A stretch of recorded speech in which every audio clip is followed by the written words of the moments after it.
Abra sua Bíblia em 2 Crônicas, capítulo 20, versículo 20. 2 Crônicas, se você trouxe o seu aplicativo da Bíblia, ou se você está com ela em papel, procure fazer isso, mas se você não tem, acompanhe aqui no telão conosco. Eu quero dizer que existem palavras pregadas, que elas precisam ser entendidas de uma ótica, gente, muito diferente da imaturidade da fé. Porque o imaturo da fé vem para o culto, e ele diz, ao sair da reunião, ele diz assim: Deus não falou comigo hoje. Ele diz, hoje a mensagem não me tocou. Nós vamos entender a palavra pregada de 3 maneiras. Ela é uma força no nosso coração de gratidão, porque nós já enfrentamos aquilo, então recebemos a palavra hoje dizendo, eu passei por isso, e é verdade, eu sou grato a Deus, porque eu estive firme durante todo esse processo. Então a gente agradece a Deus, porque a palavra já tinha nos alcançado, e agora a gente tem compreensão dela na prática. A palavra pregada também é uma semente que corre veloz, plantada hoje, mas que nos alcança no futuro. Ela é comida para o nosso futuro. Então quando você está aqui recebendo a palavra, ainda que não foi para o hoje, ela é uma semente poderosa, que vai te alimentar no que vai acontecer lá na frente. Então, muitos dizem, Deus não falou. Ele falou, e falou mais ainda, Ele está te preparando para o teu futuro. Agora existe uma palavra que é para os dias atuais, que é para o momento chamado hoje. Parece que você vai para a igreja, e você sai dali dizendo assim, alguém ligou para o pastor e contou a minha vida para o pastor. Parece que alguém ligou para ele e disse tudo o que você estava passando, porque você sai daqui dizendo, hoje foi comigo. E eu tenho que confessar para vocês, eu tenho um telefone lá em casa, que entrega a sua vida, só que quem liga é o Espírito Santo, e o nome desse telefone é a oração. Então, meu irmão, eu quero dizer para você, toda a responsabilidade é dele. Então, mas hoje eu creio, que Deus vai dar essa palavra, e algumas pessoas vão dizer, Senhor, obrigado, porque eu já aprendi essa lição. Outros vão dizer, Senhor, obrigado, porque o Senhor está me dando essa palavra para o meu futuro, e quando eu chegar lá, o Senhor certamente vai me dar os frutos que a semente produziu.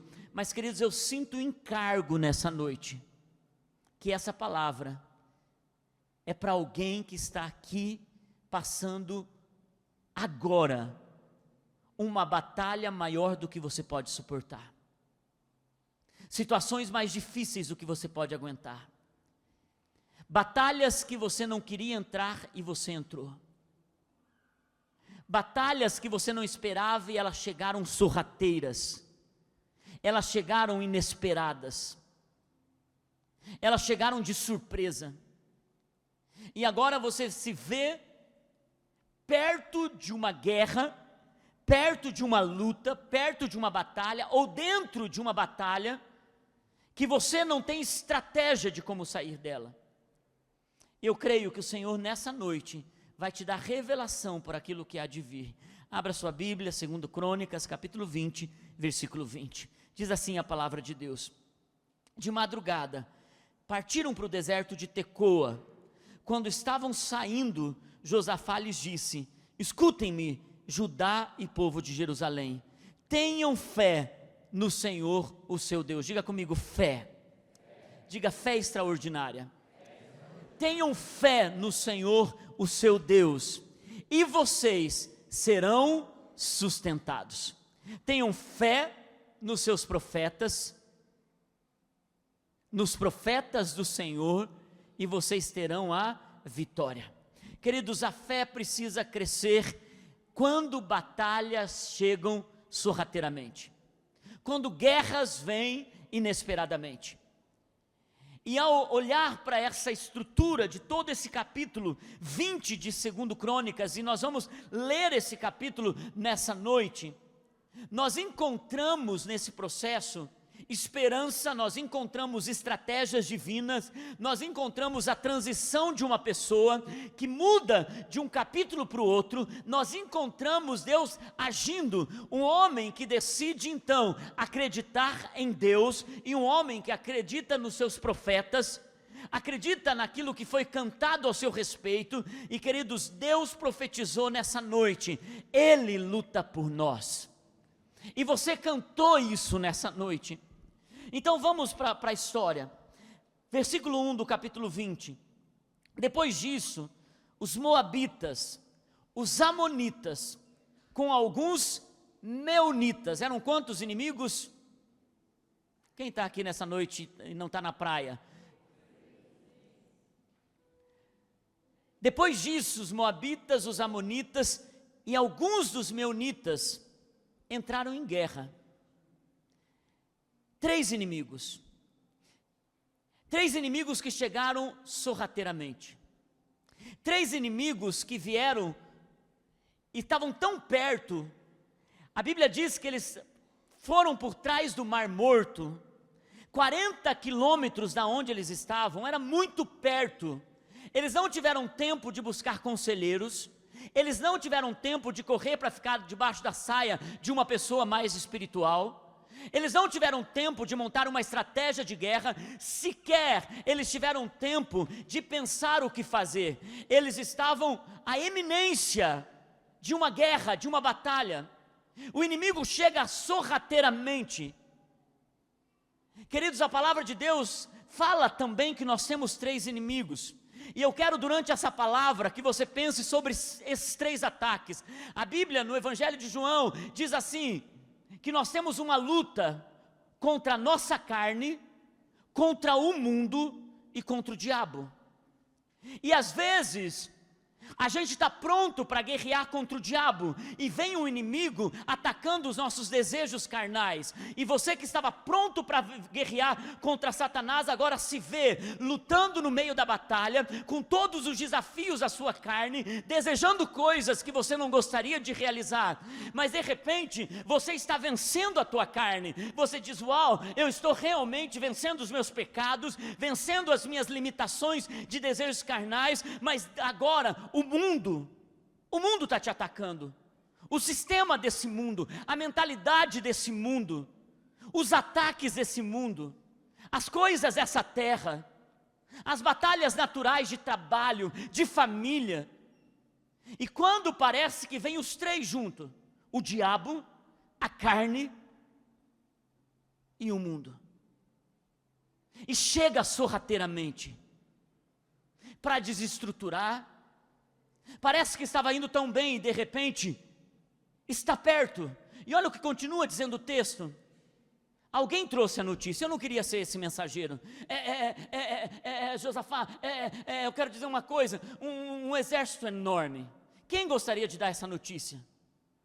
Quem gaguejaria para dar uma notícia que um exército enorme vem contra ti? E pior, vem de Edom. Lá logo vocês vão entender quem era esse grupo de Edom. E eles vêm ali a 40 quilômetros, bem perto. Gente, quando diz já está, olha o que diz a Bíblia, já está ali em Hazazon Tamar. Sabe quando o inimigo parece que já está na minha empresa, já está no meu casamento, já está em Piraquara, está aqui perto. Quando você recebe a notícia, gente, não está longe, está aqui a poucos quilômetros, mas eles dão uma ênfase ainda. Quero que você entenda, não está só nessa cidade, está em En-Gedi. Sabe o que é isso? Está ali no trevo já está atravessando, chegando. Sabe aquelas estratégias de guerra, de batalha, que você sente, coisas começam a quebrar, ambientes começam a mudar, desânimo começa a chegar, você percebe que você está entrando numa batalha, você percebe que o inimigo está agindo, que a carne está crescendo, que o mundo está avançando, chegou de surpresa, você não queria que fosse daquele jeito, não é nenhuma batalha que você escolheu enfrentar, chegou para te dar uma rasteira, Continua dizendo o texto: alarmado, desesperado, Josafá decidiu consultar o Senhor. Ele proclama um jejum com todo o reino de Judá. Eu não sei, existem tantos cristãos hipócritas, e com respeito, não sei se há uma forma respeitosa de dizer isso, mas é triste você ter crente hipócrita, que quando alguém começa a passar uma luta, e ele se desespera, porque é mais forte, foi inesperado, foi um ataque surpresa, e ele até se levantar e se reestruturar, até ele pensar direito, ele se desespera, ele perde o chão, ele chora, ele demonstra fraqueza, ele demonstra fragilidade, mas sempre tem um crente hipócrita, que se veste de espiritualidade para dizer: você é fraco na fé, tua fé realmente é uma fé muito pequena ainda. Onde já se viu uma coisa dessa te desestruturar? Tem gente que parece que está pronto para te acusar de um cara fraco na fé, porque para eles, você precisa ser firme o tempo todo. E eu quero dizer uma coisa, meus irmãos: a nossa fragilidade diante de Deus fortalece o poder dele na nossa vida. E nós precisamos parar de sermos acusadores dos nossos irmãos. Já tem um acusador dos nossos irmãos, que é Satanás. Quando alguém está fraco, fortalece em Cristo. Se alguém não está suportando a caminhada, suporte junto com ele a caminhada. E se alguém se alarma no meio da grande batalha, saiba de uma coisa: Deus está trabalhando nele uma fé extraordinária, porque uma fé extraordinária só é vencida ou conquistada na experiência pessoal. E olha o que continua dizendo o texto, versículo 4: reuniu-se, pois, o povo, vindo de todas as cidades de Judá, para buscar ajuda de quem? Do Senhor. Irmãos, tem momentos que você não tem como procurar alguém, tem momentos que você não tem como alcançar uma pessoa, não tem um conselheiro para te dar um conselho, não tem um pastor, um líder. Às vezes você vai passar a batalha sozinho, e é nesse momento que você começa a buscar o Senhor. É nesse momento que você aprende o caminho da esperança. É nesse momento que você encontra a presença de Deus. Existem batalhas que nos levam para conhecer a presença de Deus. Existem batalhas que fazem a gente buscar o Senhor de forma tão firme e genuína. E existem batalhas que você sai dela abatido, mas não desanimado. Existem batalhas que você diz: gente, foi duro, mas valeu a pena, porque eu conheci a Deus na jornada. Foi o que me fez buscar o Senhor. Deixa eu dizer uma coisa: mesmo que você só venha para Ele porque o calo aperta, você vem para Ele. Mesmo que você só veio para Jesus porque o desespero alcançou, mas o desespero foi canal para fazer você buscar o Senhor. Nunca acuse quem vem para Deus quando a situação está ruim, meus irmãos. Versículo 5: Josafá levantou-se na Assembleia de Judá e de Jerusalém, no templo do Senhor, na frente do pátio novo, e orou: Senhor Deus, Deus dos nossos antepassados, não és tu Deus que está nos céus? Tu dominas sobre todos os reinos do mundo, força e poder estão em tuas mãos, e ninguém pode opor-se a ti. Não és tu, nosso Deus, que expulsaste os habitantes desta terra perante Israel, o teu povo, e a deste para sempre aos descendentes do teu amigo Abraão? Josafá estava dizendo: Deus, lembra-te que nós não estamos aqui simplesmente porque desejamos. O Senhor prometeu que essa terra seria nossa. Irmãos, chega um momento no meio da nossa batalha, quando a gente não sabe o que fazer, a gente precisa lembrar as promessas de Deus. A gente precisa lembrar que as promessas são inegociáveis. E é por isso que quem não tem as promessas de Deus nos seus lábios, ele vai fazer orações da sua alma, tem misericórdia de mim. Ou então, Senhor, eu não tenho nenhuma promessa para entregar, porque para liberar, porque não tem a palavra de Deus no seu interior. E sabe, meus irmãos, ele lembrou a Deus dizendo: Abraão, teu amigo, o Senhor deu para ele.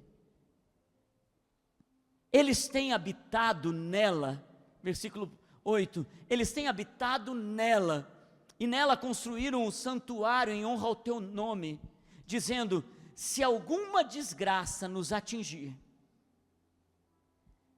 seja o castigo da espada, a peste, a fome, nós nos colocaremos em tua presença diante desse templo, pois ele leva o teu nome, e clamaremos a ti em nossa angústia, e tu nos ouvirás e nos salvarás.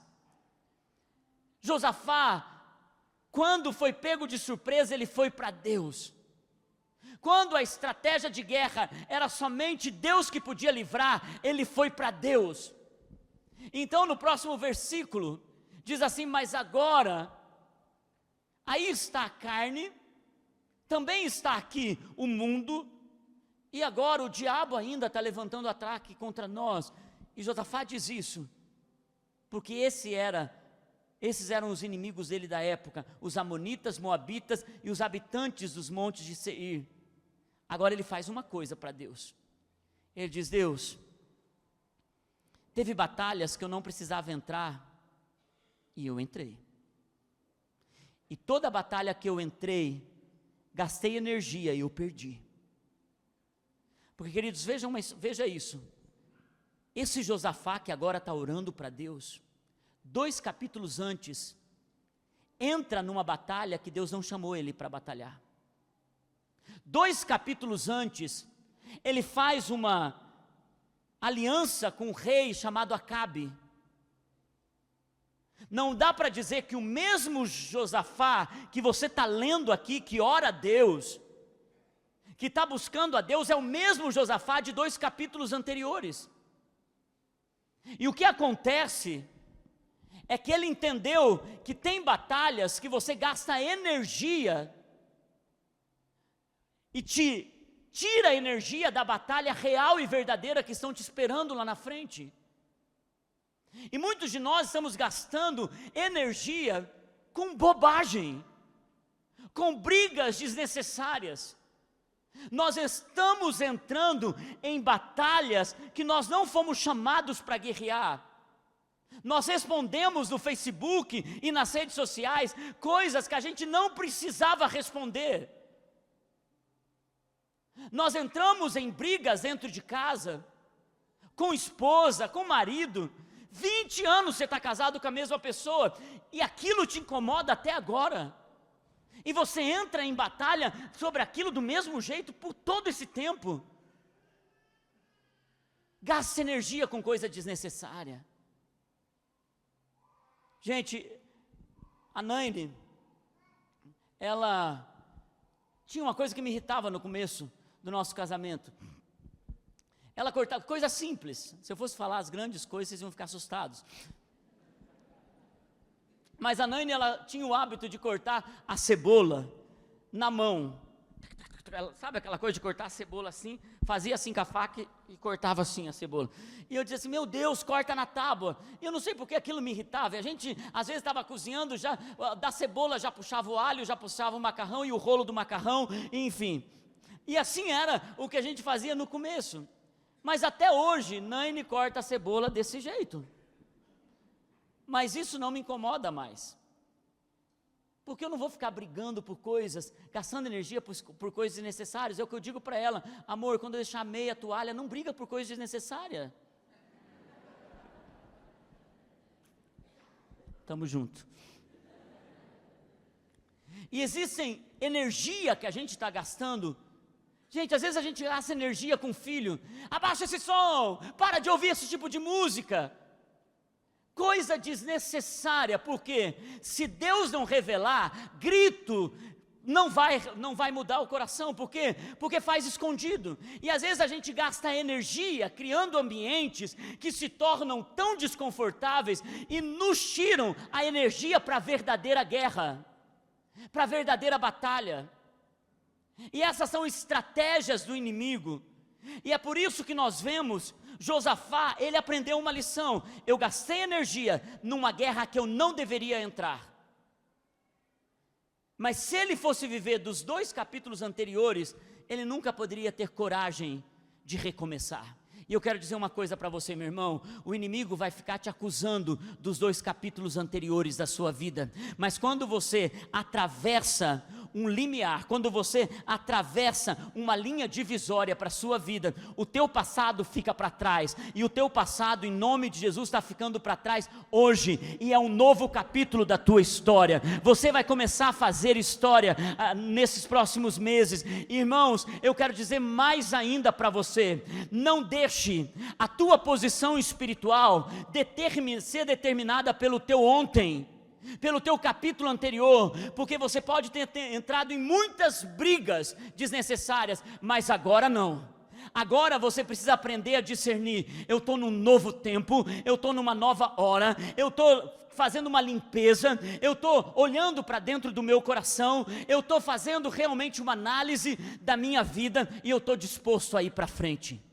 Eu estou disposto a recomeçar, eu estou disposto a fazer mudanças que vão permanecer. Então, no versículo que nós lemos, acho que é o versículo 10 ainda, diz assim, e ele diz: Senhor, tanto os amonitas, moabitas e habitantes do monte Seir, cujos territórios, ele está dizendo para Deus, cujos territórios foi o Senhor que não permitiu que Israel invadisse quando vinha do Egito, quando nós saímos da escravidão. Por isso os israelitas se desviaram deles e não os destruíram. Só para te dar uma atualização da história, quando eles saíram do Egito, Deus disse: ao entrarem na terra, vocês vão tomar posse de todas as terras, mas das terras que eu dei para o descendente de Abraão, nem era o filho da promessa, era outro filho, era Esaú, Edom, o vermelho. Ele disse: você não vai tocar, porque Abraão é meu amigo, e os filhos dele receberam a terra por herança. E agora eles estão dizendo: Senhor, então essa guerra não é nossa. E meus irmãos, existem momentos que você está consertando as coisas, está procurando o seu melhor no seu casamento, está procurando o seu melhor profissional, você devolve o seu dízimo, é generoso com suas ofertas, você está consertando as coisas, mas ainda assim existem batalhas que estão te pegando de surpresa. E agora Josafá diz: eu errei lá, mas eu consertei isso, e agora eu estou diante do Senhor, lembrando o Senhor.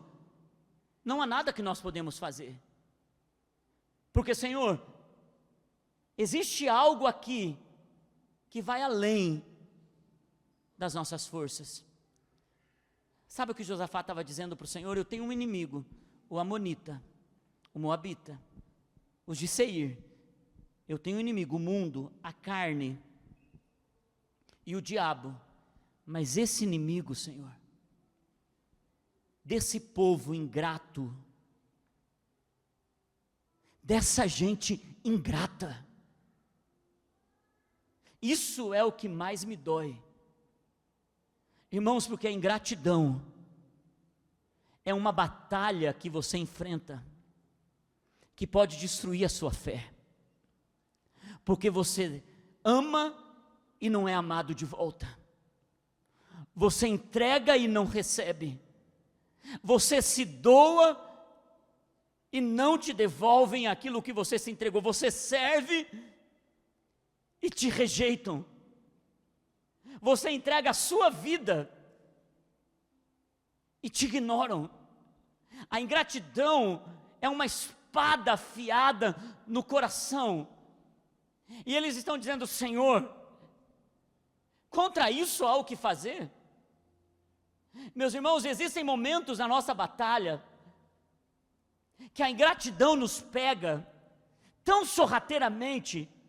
Está chegando, está ali, está vindo, e de repente ela se instala, e você não tem o que fazer, porque agora o que você vai fazer não depende de você, ainda que você sabe que fez além das suas forças. É por isso que no próximo versículo, Josafá diz para Deus: vê agora como estão nos retribuindo. O Senhor percebe o que eles estão fazendo para nós? Porque agora eles estão vindo nos expulsar da terra que nos deste por herança. Josafá está dizendo para Deus: está vendo, Senhor? Ó nosso Deus, não irás tu julgá-los? Meu irmão, eu sei que eu não preciso dizer isso para você, mas às vezes relembrar é importante. A tua luta não é contra a carne, e a tua luta não é fazer com a sua própria mão a justiça. Se você crê em Deus, Deus vai julgar os seus inimigos, Deus vai julgar os seus opositores, Deus vai julgar os ingratos, porque é isso que Josafá está dizendo: Senhor, não irás tu julgá-los? E ele continua a oração, ele diz: pois não temos força, Senhor, para enfrentar esse exército imenso que vem nos atacar. Sabe, irmão, tem momento que parece que você não tem força, não tem estratégia, não tem força, você esgotou. Eu estou pregando para alguém nessa noite, esgotou, e ele diz assim, ó: não sabemos o que fazer. Sabe aquela hora que você não sabe o que fazer? O desemprego bateu, a doença chegou, o casamento que estava indo bem, de repente, a coisa virou uma surpresa. Como ele pôde fazer isso comigo? Como meu filho pôde me enganar todo esse tempo? Como que essa pessoa que trabalha comigo pôde me trair desse jeito? Como que esse diagnóstico chegou para destruir nossa casa? Como essa depressão chegou sorrateira e agora eu não tenho força para nada? Como agora nossa vida que estava tudo bem, precisamos cuidar de um ente familiar doente? De repente, você fica sem estratégia, não sabe o que fazer.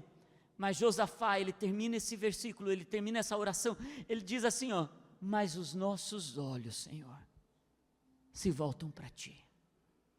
Irmão, chega um momento que os nossos olhos precisam se voltar para o Senhor. Chega uma hora que quando você não sabe o que fazer, você olha para o autor e consumador da sua fé. Chega uma hora que você não sabe como agir, você não tem forças, e a única coisa que você tem são seus olhos olhando para Ele. Tem momentos, meus irmãos, que essa semana eu estava lendo no meu devocional, e então ele estava dizendo, existem horas que você precisa ir para Deus, e a oração é essa pedra, e essa pedra é a palavra, essa rocha é a palavra, e você precisa pegar então um martelo, e para destruir essa rocha, essa pedra, encontrar riquezas, você precisa fazer isso de uma forma humilde, você precisa olhar para Deus, e ele diz, se você quer destruir uma pedra, apenas se encurvando, vai te desgastar, vai te colocar numa posição errada, de desequilíbrio, e muitos de nós estamos querendo arrancar o melhor da palavra, o melhor da pedra, apenas vivendo de uma forma displicente, e não adianta você querer destruir uma pedra assim. A melhor forma para destruir uma pedra, é você se ajoelhar e ficar o mais perto possível, para que você possa manter força e ao mesmo tempo foco. E é isso que a oração faz. A oração te coloca mais perto da palavra, a oração te coloca mais perto de entender a batalha, a oração te coloca mais perto de ter coragem para enfrentar o que é inesperado. Porque se você sai correndo, buscando a palavra na boca de todo mundo, esperança na boca de todo mundo, se a tua esperança está apenas na palavra do pastor, está apenas na palavra do líder, fraca esperança é a sua, meu irmão. Mas quando você se ajoelha e você vai para a palavra, você quebra a palavra, você clama a palavra, porque de joelhos é melhor. Quando você ora, oração significa se humilhar também diante das potentes mãos do Senhor.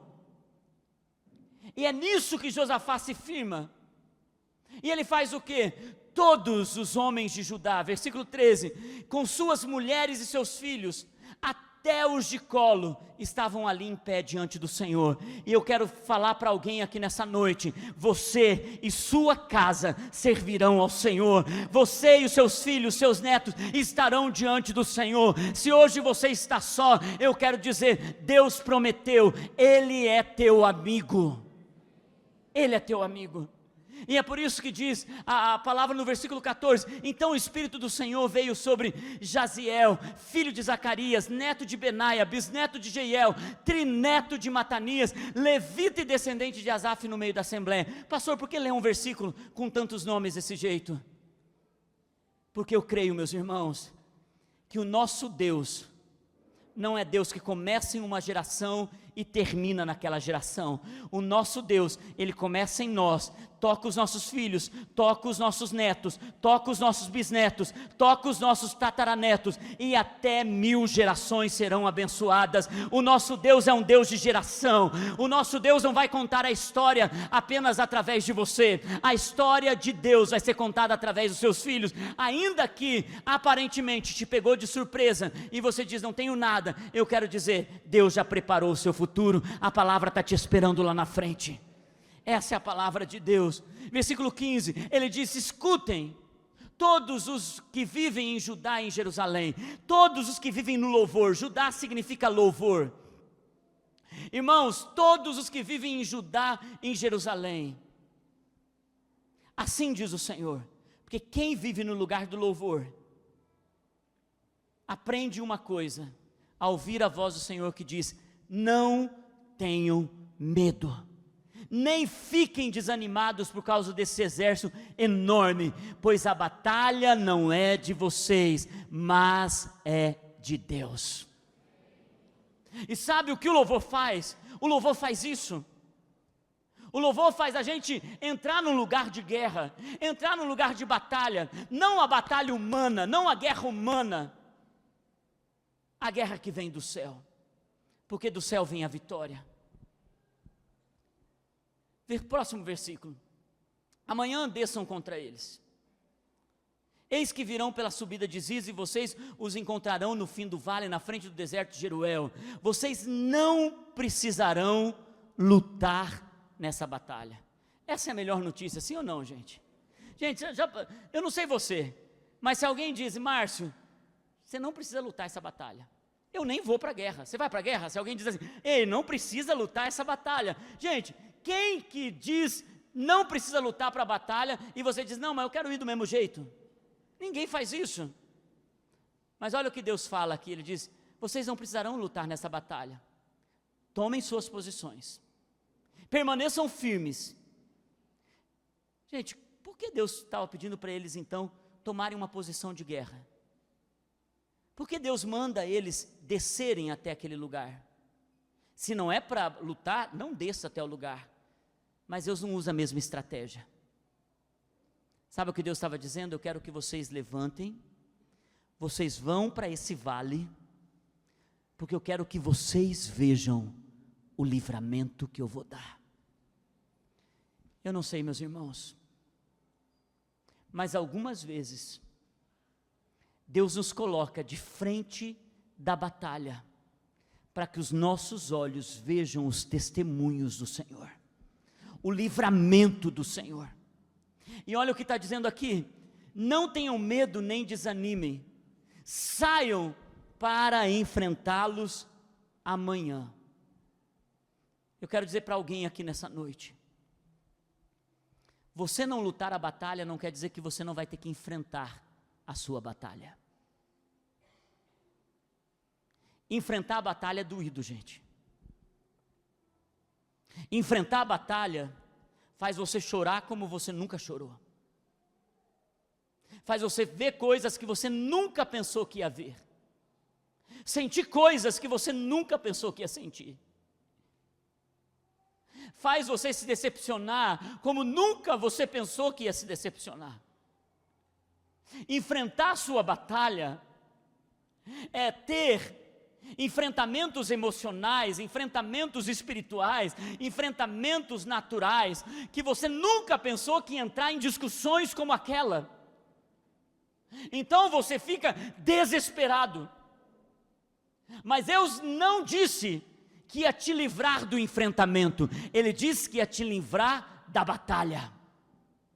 Irmãos, enfrentar não é a mesma coisa que lutar. E muitos de nós estamos precisando enfrentar e com coragem nos posicionar e continuar firmes. É isso que a palavra de Deus diz: se posicione e fique firme na batalha, mas levantem e enfrentem, porque uma coisa é certa: o Senhor estará com vocês. O Senhor estará com vocês. Essa é a confiança. Pastor Harold pregou isso na quarta-feira. Pastor Harold disse: saibam de uma coisa, o deserto você criou, você prolongou o deserto, mas mesmo nos seus erros, Deus continuou te guiando. Deus guiou você no meio da sua jornada mais frágil, e mesmo quando você estava perdido. Não vou pregar o que ele pregou, mas ele disse uma coisa, ele disse: aprendam, meus irmãos, uma coisa que é tão velha e clichê. Ele não disse isso, eu estou falando, as pegadas da areia. Ele disse: quando você olha as pegadas na areia, e você diz: nos momentos mais difíceis, eu tive que dar conta sozinho, Deus não esteve comigo. E você vai descobrir lá na frente que aquelas pegadas não eram suas, eram de Jesus, porque Ele te carregou no colo em todo o tempo que você esteve achando que estava sozinho. Sabe, irmãos, nós precisamos aprender esse processo de saber que Deus está conosco. Josafá prostrou-se com o rosto em terra, e todo o povo de Judá prostrou-se em adoração perante o Senhor. Então os levitas e descendentes dos coatistas e dos coreitas levantaram-se e louvaram o Senhor, o Deus de Israel, em alta voz. Diga comigo: alta voz. Queridos, por isso que a igreja não pode cantar com voz baixa, por isso que a igreja precisa aprender o lugar da adoração, por isso a igreja precisa aprender esse lugar de clamar em alta voz. Então o versículo que nós lemos no começo desse texto: de madrugada partiram para o deserto de Tecoa. Quando estavam saindo, Josafá lhes disse: escutem-me, Judá e povo de Jerusalém, tenham fé no Senhor, o seu Deus, e vocês serão sustentados. Tenham fé nos profetas do Senhor e terão a vitória. Depois de consultar o povo, Josafá nomeou alguns homens para cantarem, diga comigo: cantarem ao Senhor e o louvarem pelo esplendor da sua santidade, indo à frente do exército cantando: deem graças ao Senhor, pois o seu amor dura para sempre. Irmãos, quando nós entendermos que não é musiquinha o que nós fazemos na igreja, quando você entender que quando você chega atrasado num culto, você não está apenas perdendo uma partezinha do louvor, quando você entender que ao chegar aqui para adorar e louvar e cantar ao Senhor, você está numa atitude de guerra, você está numa postura profética, você está declarando com os céus: Deus é bom e Ele permanece bom, a minha batalha é dEle, Ele que guerreia por mim, Ele é o meu Senhor. E meu irmão, quando você sai daqui e durante a semana você enche os seus ouvidos com músicas que estão dando força para o exército inimigo. E qual é esse exército inimigo? Quando você alimenta a sua carne com aquilo que você ouve. Porque eu não posso acreditar que uma música do mundo alimente o teu espírito. Eu não consigo entender como a música do mundo, que fortalece o diabo, fortalece a carne e fortalece o sistema desse mundo, porque só fala para você colocar o eu no lugar de adoração. Tudo na música do mundo tem a ver com o seu amor, com o seu querer, com o seu jeito. Agora, quem pode convencer isso? Só o Espírito Santo. Agora, quando você entende que se você tem uma luta na carne, você vai ouvir a música do céu, você vai ouvir louvores a Deus, você vai ouvir louvores a Deus para vencer a carne, o mundo e para destruir as obras do diabo, porque ele veio senão para matar, roubar e destruir, mas Jesus veio para dar vida e vida em abundância. Nós decidimos como nós vamos guerrear as nossas guerras. Próximo versículo 22, e encerramos. Quando começaram a cantar, quando começaram a encher o seu coração, o seu espírito, e a entoar o quê? Louvores. E a entoar louvores, o Senhor preparou emboscada contra o mundo, a carne e o diabo, que estavam invadindo Judá, que quer dizer louvor. O que está invadindo o seu louvor é a sua adoração. E eu encerro dizendo: eles serão derrotados.